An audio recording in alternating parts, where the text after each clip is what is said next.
कार्यक्रम के पुण्यार्चक हैं श्रीमती विमला देवी पाटनी, श्री संजय पाटनी, श्रीमती नीतू, तोशिका, हर्ष, शमन पाटनी परिवार, भीलवाड़ा निवासी, निम्बाहेड़ा जिला, चित्तौड़गढ़, राजस्थान।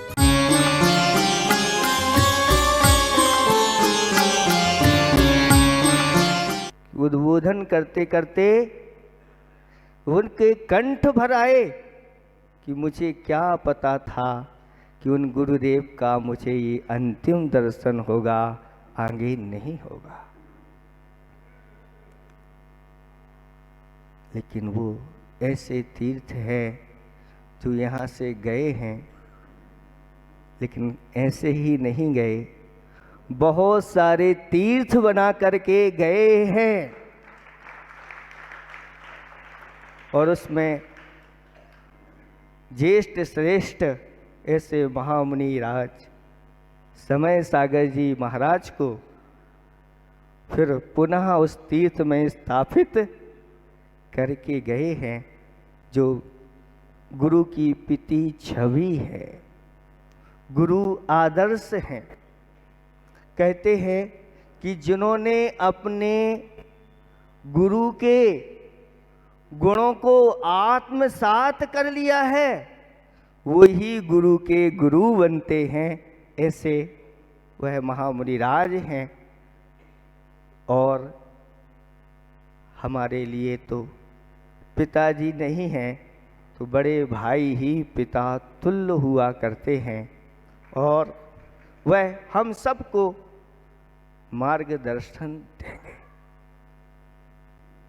गुरुदेव हम सबके हृदय में बैठे हुए हैं।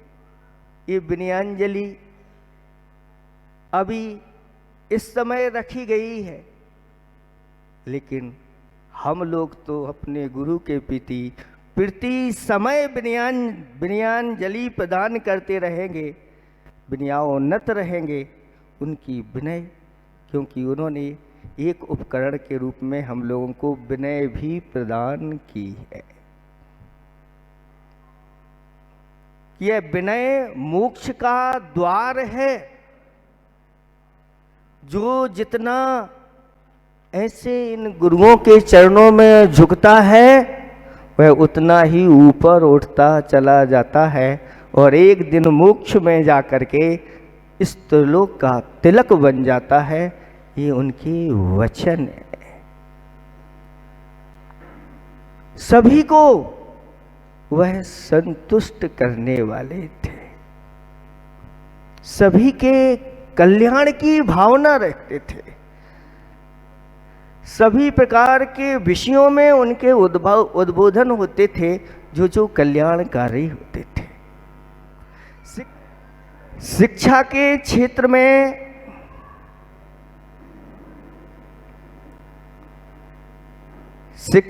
क्षेत्र में उन्होंने 7 ऐसे सूत्र प्रदान किए। हित विसर्जन शिक्षा लक्षण।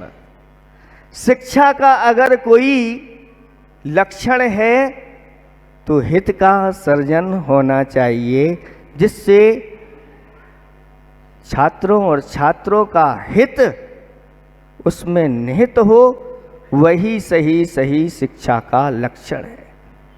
और आचार्य भगवंत ने 7 ऐसे स्तंभ सूत्र दिए, 7 स्तंभ सूत्र दिए, जिनके माध्यम से बहुत बड़ा हम लोगों के ऊपर उपकार किया है। उसमें उन्होंने पहला सूत्र दिया कि स्वस्थ तन। अगर हमारा यह शरीर स्वस्थ रहेगा तो सारे कार्य अपने आप सिद्ध होते चले जाएंगे। इसलिए इस शरीर को स्वस्थ बनाना है तो अपने जीवन में शाकाहार अपनाना है। शाकाहार शब्द ही कहता है कि शांति कारक और हानि रहित। जो शांति कारक हो और हानि रहित हो वह शाकाहार होता है। और इस तन को स्वस्थ रखना है तो हमें अपनी इंद्रियों को स्वस्थ रखना है। अगर हमारी इंद्रियां वश में रहेंगी तो ये तन भी सुरक्षित रहेगा। और अगर इंद्रिय वश में नहीं, अगर जिह्वा वश में नहीं रही और ऐसे शब्द बोल दिए तो क्या होगा?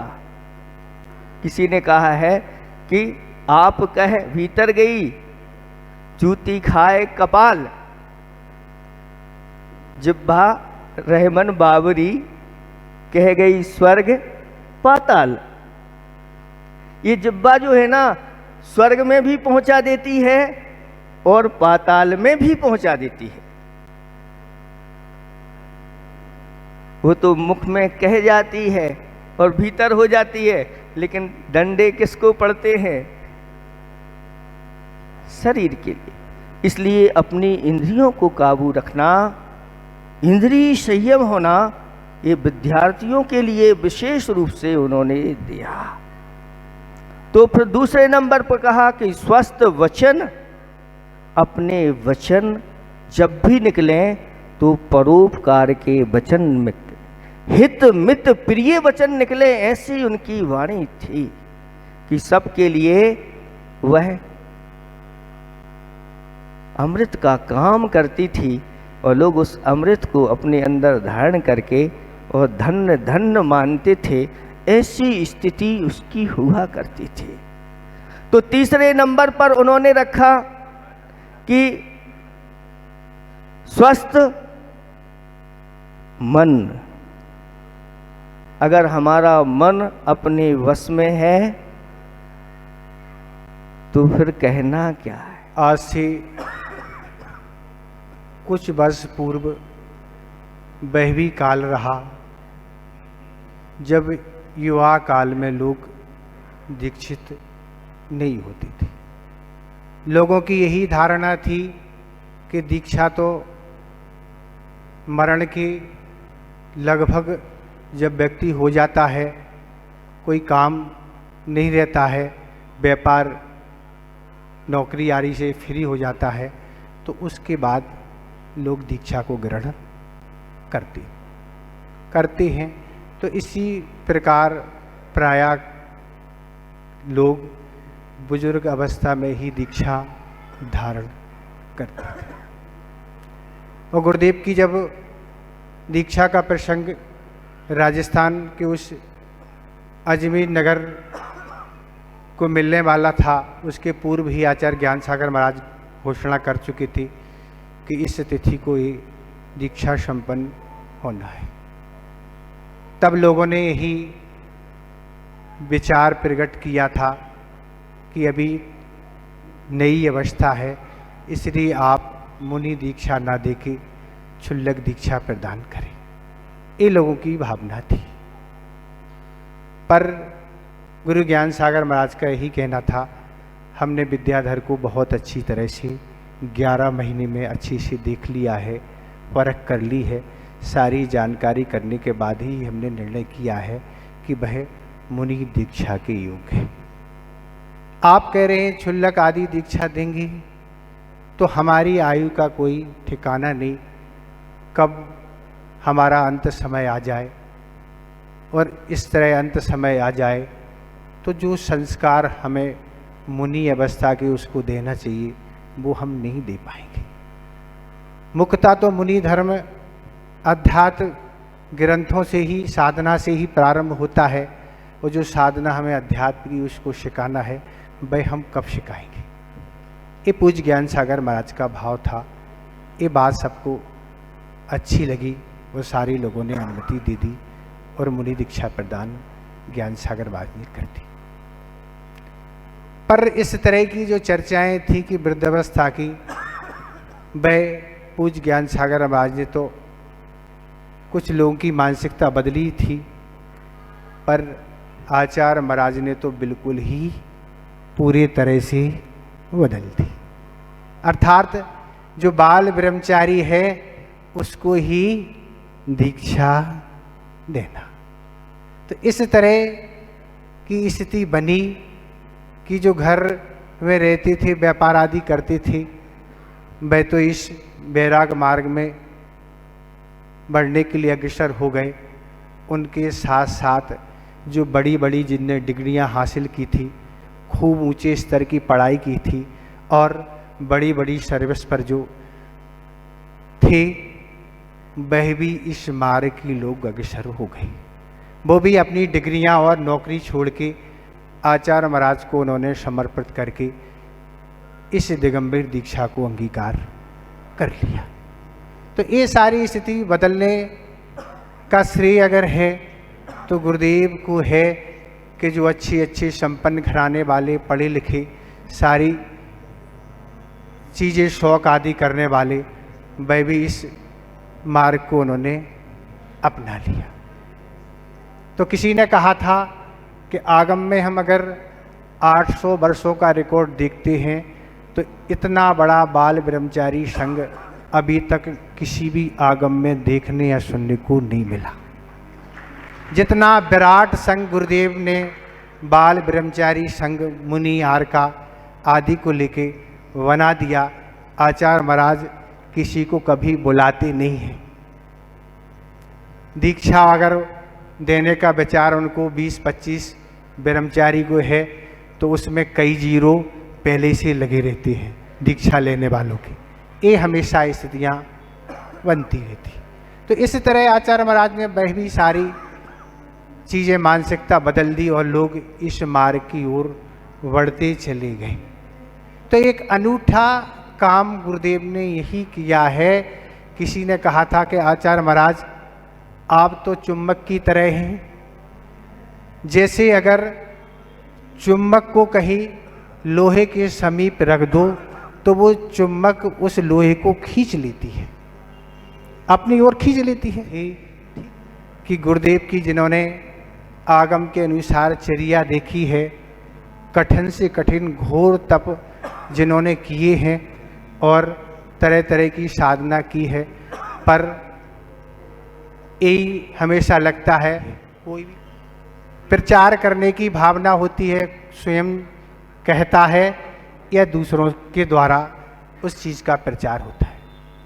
पर इतनी सब साधना कठोर कठोर आचार्य महाराज के सैकड़ों नहीं हजारों संस्मरण है, पर गुरुदेव के मुख से कभी अपनी प्रशंसा के बारे में नहीं सुना कि आज हमने ये साधना की है, आज हम इतने घंटे बैठे रहे, आज हमने ये किया। इस तरह के उनके मुख से कभी सुनने नहीं मिला। वो तो कहीं किसी ने देख लिया, कोई पता लग गया, उनके द्वारा ही ये सब कुछ ज्ञात हुआ।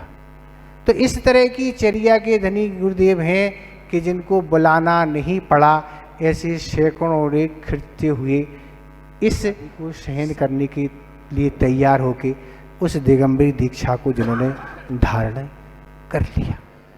आज का यह प्रसंग जो सभी के हृदय को विदारित करने वाला है, ये घटना जब रात्रि काल में जिस जिस व्यक्ति को मिली, सबके पैरों तले जमी खिसक गई कि ऐसे महान व्यक्तित्व का हमारे बीच से जाना सबसे कष्टप्रद था। क्योंकि परम पूज्य आचार्य श्री विद्यासागर जी महाराज जन जन के हितैषी थे और वह कभी भी अपने लिए कोई भी कार्य नहीं करते थे, और उन्होंने हम लोगों को भी यही हमेशा शिक्षा दी कि सबका कल्याण हो, ऐसा हमें कार्य करना चाहिए। एक इंद्रिय से लेके पंचेंद्रिय तक के जीवों की रक्षा के लिए वह हमेशा तत्पर रहते थे और सजग सावधान रहते थे। मुझे एक संस्मरण याद आ रहा है कि परम पूज्य मुनि श्री प्रमाण सागर जी महाराज जब आचार्य श्री ने कोई पुस्तक आदि उठाने के लिए कहा तो वो किसी व्यक्ति को भेजने लगे, तो आचार्य श्री ने कहा पिच्छी भी दे दो। यानी दिगंबर साधु की चर्या ऐसी होती कि खुद काम करते हैं, खुद देख के चल के जाते हैं और मार्जन करके फिर पिच्छी के माध्यम से लाते हैं। तो इस प्रकार से उन्होंने हथकरघा के माध्यम से इस पूरे देश के लिए एक संदेश दिया कि कैसे हम जो वस्त्रों में मटन टेलो नाम का एक अशुद्ध पदार्थ मिलता है, उससे कैसे हम अपने जो प्रक्षाल करते हैं, पानी छानने का जो वस्त्र कैसे शुद्ध हो। तो इसके साथ साथ बालिकाओं को शिक्षा के साथ संस्कार देने के लिए 5 प्रतिभा स्थली पूरे भारत में आचार्य श्री ने प्रेरणा, आशीर्वाद दिया, मार्गदर्शन दिया कि आज बालिकाओं की सुरक्षा सबसे कठिन कार्य है। उसके साथ साथ पीछे थोड़ी सी आवाज़ आ रही है, पीछे के लोग थोड़ा सा ध्यान दें, पीछे के लोग। तो इसके साथ साथ आचार्य भगवान ने लोगों के लिए प्रेरणा दी कि कैसे हम पूर्ण आयु को प्राप्त करें, क्योंकि अकाल मरण हो जाता है लोगों का बीमारी के कारण से। तो पूर्ण आयु, भाग्योदय जैसे चिकित्सालय के लिए भी प्रेरणा, आशीर्वाद, मार्गदर्शन दिया। शिक्षा और चिकित्सा 2 माध्यम से व्यक्ति सबको जोड़ सकता है और सबसे ज़्यादा यही समस्याएं आती हैं। इसके साथ साथ जब देखा आचार्य ऋषि ने कि प्रत्येक पदार्थ में मिलावट हो रही है, तो उन्होंने प्रेरणा दी कि गायों की रक्षा कैसे हो।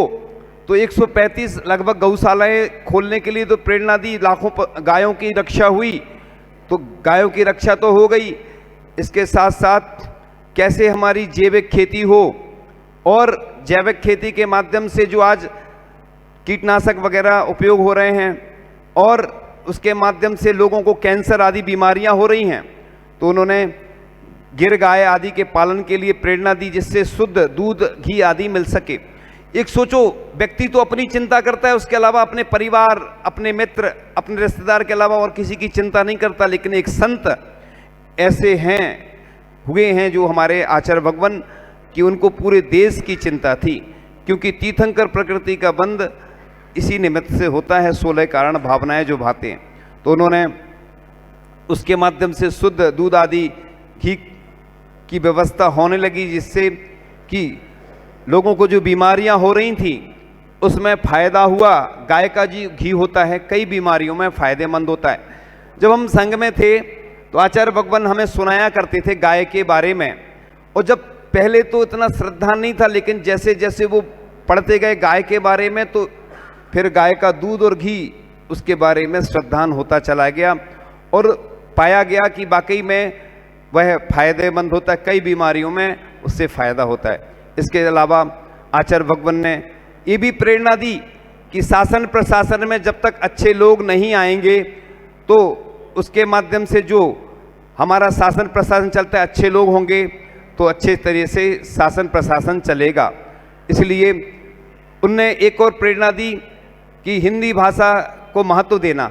उन्होंने ये नहीं कहा कि अंग्रेजी को हटाओ, संस्कृत को हटाओ, उन्होंने ये कहा कि अंग्रेजी भाषा माध्यम नहीं होना चाहिए, तो हिंदी भाषा के लिए महत्व दिया। यहाँ तक कि उन्होंने अपने शिष्यों को भी प्रेरणा दी कि आप लोग इसका हिंदी का ज़्यादा से ज़्यादा प्रयोग करें। वो ऐसा नहीं उनको कोई भाषा नहीं आती थी, उनको प्राकृत भाषा आती, संस्कृत आती, कन्नड़ आती, मराठी आती, हिंदी आती, और भी बहुत सारी भाषाएं उनको आती थी। उन्होंने खुद इंग्लिश पढ़ी, सीखी, उसके बाद जब सीख गए वो, फिर बाद में हिंदी भाषा के लिए उनने महत्व देना प्रारंभ किया। उसने देखा कि अंग्रेज आए और हमारी क्या स्थिति कर गए, तो उन्होंने इंडिया नहीं भारत के लिए प्रोत्साहन दिया। देखो, संत की भावना हमेशा यही होती है कि सब जीवों का कल्याण हो, गरीबों के लिए भी रोजगार मिले। तो उन्होंने पूरी मैत्री के माध्यम से जबलपुर में जो गरीब व्यक्ति हैं जिनके पास रोजगार नहीं है, उन्होंने प्रेरणा देकर के उनको भी रोजगार प्रदान करवाया। कि उनकी हमेशा यही भावना रहती थी। एक भावना और थी उनकी कि एक अहिंसा बैंक हो, जिसके माध्यम से जो हमारा धन है हम बैंक में जमा करते हैं तो कई अन्य कार्यों में लगता है, वह सही उपयोग हो उस धन का।